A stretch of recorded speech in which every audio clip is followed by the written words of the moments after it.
Hi teachers and mothers, welcome to my channel learn with Aamna. Parts of speech के lesson number 3 के साथ हाजिर हूँ। लेसन नंबर 1 में मैंने आपको पार्ट्स ऑफ स्पीच के बारे में बताया था कि इसके कितने पार्ट्स होते हैं और पहले 4 पार्ट्स ऑफ स्पीच को मैंने इंट्रोड्यूस करवाया था और उससे अगले लेसन में मैंने अगले 4 पार्ट्स ऑफ स्पीच के बारे में बताया था। आज बात होगी first parts of speech, noun और उसकी काइंड के बारे में।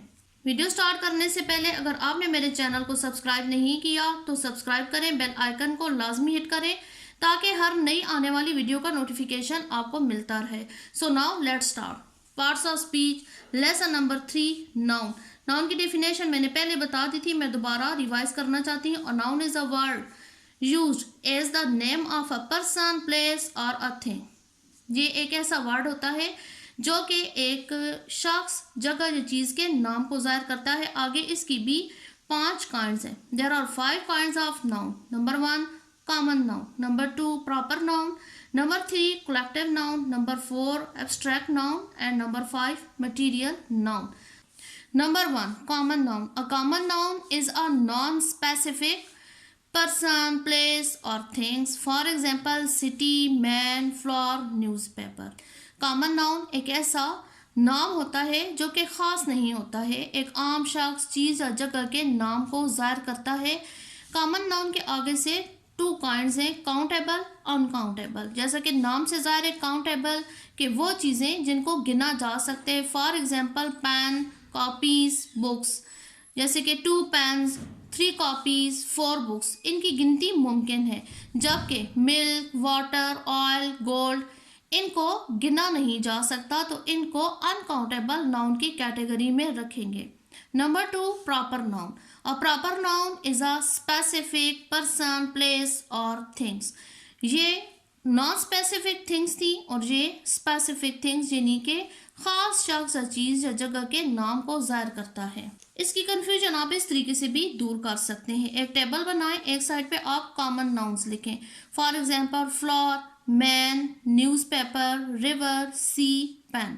बच्चों को आप बताएं कि दुनिया में कोई भी चीज़ है वो जब अपने नाम से जाहिर होगी तो वो प्रॉपर नाउन में आ जाएगी, लेकिन अगर उसका कोई नाम नहीं होगा तो वो कॉमन नाउन में आएगी। जैसे कि फ्लावर, अब कोई भी फ्लावर, हमें नहीं पता कौन सा फूल है, लेकिन जब उसका नाम शो हो जाएगा तो फिर वो इस कैटेगरी से निकलकर इस कैटेगरी में आ जाएगी। जैसे कि रोज़, जैस्मीन, अब इनके नाम हमें पता है तो ये प्रॉपर नाउन में चला जाएगा कॉमन नाउन से निकल के। मैन, मैन जब भी किसी बंदे का नाम नहीं मालूम होगा ये तब तक कॉमन नाउन में रहेगा, लेकिन एक ख़ास शख्सियत जो पॉइंट आउट की जाए और अपने नाम से ज़ाहिर होगी तो फिर वो प्रॉपर नाउन में चला जाएगा। जैसे कि कायद आज़म, अहमद या अली या कोई भी ऐसा नाम है। Next newspaper. न्यूज़पेपर कोई भी अखबार है, हमें नहीं पता उस अखबार का क्या नाम है तो ये कॉमन नाउन रहेगा, लेकिन जब अखबार का नाम हमें मालूम होगा तो वो अखबार प्रॉपर नाउन में चला जाएगा। जैसे कि दी डॉन, दी जंग वगैरह। रिवर, जब तक रिवर रहेगा, हमें नहीं पता है कि कौन सा रिवर है तो ये कॉमन में रहेगा, लेकिन किसी रिवर का नाम हमें मालूम होगा जैसे कि द रावी रिवर, तो जब रिवर के साथ उसका नाम ज़ाहिर होगा तो वो प्रॉपर में चला जाएगा। पेन, पेन का अगर हमें नाम नहीं मालूम है तो वो कॉमन में, लेकिन द पियानो पेन किसी खास कंपनी को पॉइंट आउट कर रहा है तो ये प्रॉपर में चला जाएगा। Next collective noun, the name of a group of persons or things of the same kind are called collective noun. The name of group of person, अशखास या चीज़ों के ऐसे ग्रोह का नाम जिनका ताल्लुक एक किस्म से हो उसको कलेक्टिव नाउन में शुमार किया जाता है। जैसे कि army, class, police, family, team. अब आर्मी के अंदर बहुत सारे फौजी होते हैं, लेकिन जब आर्मी का नाम आता है तो वो 1 नाउन के तौर पे आएगा। क्लास के अंदर बहुत से बच्चे होते हैं, लेकिन उन पूरी बच्चों को शो करने के लिए एक नाम दिया गया क्लास, तो ये कलेक्टिव नाउन में आ जाएगा। Number 4 material noun. इसकी नेक्स्ट जो काइंड है material noun. Things made of matter are called material things and names given to them are called material nouns. वो चीज़ें जो कि मैटर से बनी हुई हैं, मादा से बनी हुई हैं, उनको मटीरियल थिंग्स कहते हैं और जो उन्हें नाम दिया जाता है उसको मटीरियल नाउन कहते हैं। They may be placed in groups as follows. इनको आगे से मज़ीद हम ग्रुप्स में भी रख सकते हैं, जैसे कि मेटल, धात की बनी हुई अशिया, आयरन, गोल्ड, प्लेटिनम। प्रोडक्ट्स, जो भी चीज़ें हैं, प्रोडक्ट्स हैं जो कि प्रोड्यूस होती हैं, उनमें आ जाता है tea, sugar, rice, wheat.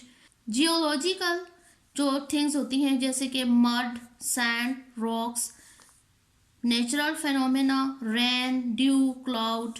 Manufactures, cloth, soap, pant. ये सारी चीज़ें मटीरियल नाउन में शुमार होती हैं। Next, abstract noun.